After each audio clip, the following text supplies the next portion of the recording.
Welcome to Recap News. My name is Ikiemoye Inyamanga.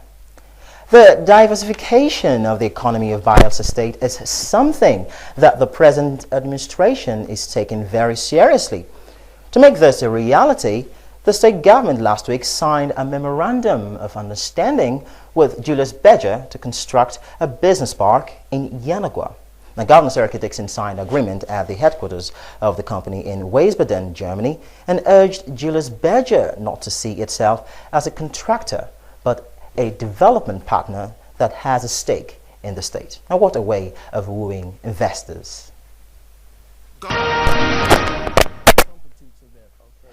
First, it was the African Movie Academy Awards. Now it is the Africa Fashion University, all in Bayelsa State. Now, these go to show that Bayelsa State is gaining ground in the scheme of things.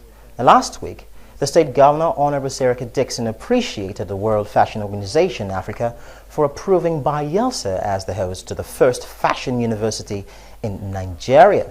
Now, Governor Dickson declared open a 3-day African fashion reception event in Yanagwa and noted that the institution, when completed, would go a long way in addressing the abundant talents in the state.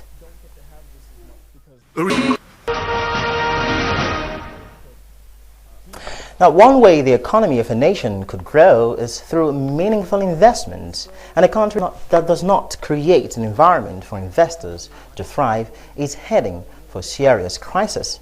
Now, suffice you to know that Bayelsa State has been described as Nigeria's best-kept secret and investment destination.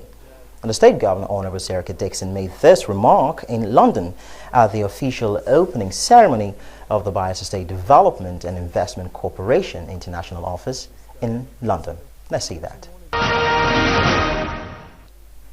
The ongoing probe of the education sector by the State House of Assembly has attracted serious attention, and efforts are being put to ensure that the controversies are settled.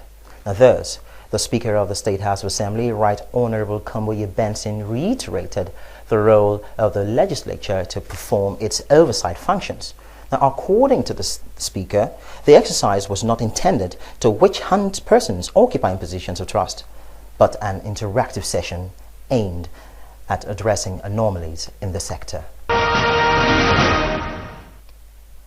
You're watching Recap News on NDTV. Now, we'll pause for a short break right now, but when we return, efforts have been made to revive the Izon language. This and more after the break. No doubt, when events occur and actors emerge, NDTV is always on time to document. On this note, NDTV presents Recap News, a 30-minute news and current affairs program that revisits the major stories that made the rounds over the week. Always stay tuned to NDTV for Recap News, every Sunday at 3:30 p.m. NDTV, crystallizing the vision. Welcome back to Recap News. In the week in review, Bayelsa joined the rest of the world to celebrate International Museum Day, and the need to preserve the rich cultural endowments of the state was stressed. Now, Governor Dickson at the Ijaw House in Yanagwa noted that his administration is committed to transforming the state into a world-class tourist. That was so nice.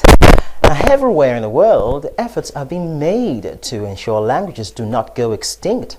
Now, this is because some languages are being threatened by some superior languages, in quote. It is observed that the current generation of kids no longer speak their native languages at home, which is probably or entirely the fault of their parents. I remember in my primary school days in the eastern Nigeria, I had some lessons in Igbo language, and I was able to communicate and write in Igbo. But that was then, though, not now. Here in Bayelsa State, the teaching and learning of Ijaw language in all state-owned primary and secondary schools is about to begin from September 2014. The Center for Niger Delta Studies was visited, and experts confirmed that finishing touches are being put to the orthography for the different Ijaw dialects. Let me show you how the visit went. Now, this particular story that I'm about bringing to you is very touching and certainly raises lots of questions. Now, questions like, can we stage peaceful protests in this country and not get hurt? Are security operatives our adversaries or refuge? Now, last week, 4 women from Obona community were hospitalized following an alleged clash with security operatives at the Shell Petroleum Development Company site. Now, some eyewitnesses say that the women were bitten by security operatives, leaving 2 of the victims unconscious. Now, let's take a look at that report. That was absolutely bad.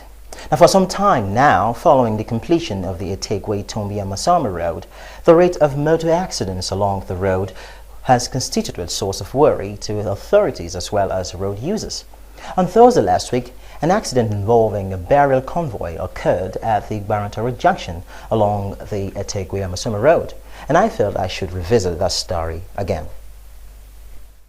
According to an eyewitness at the scene of the accident, the white Toyota Hiace bus with plate number XB191. And that's all for Recap News this week. See me again next week for another package of Recap News. Bye for now.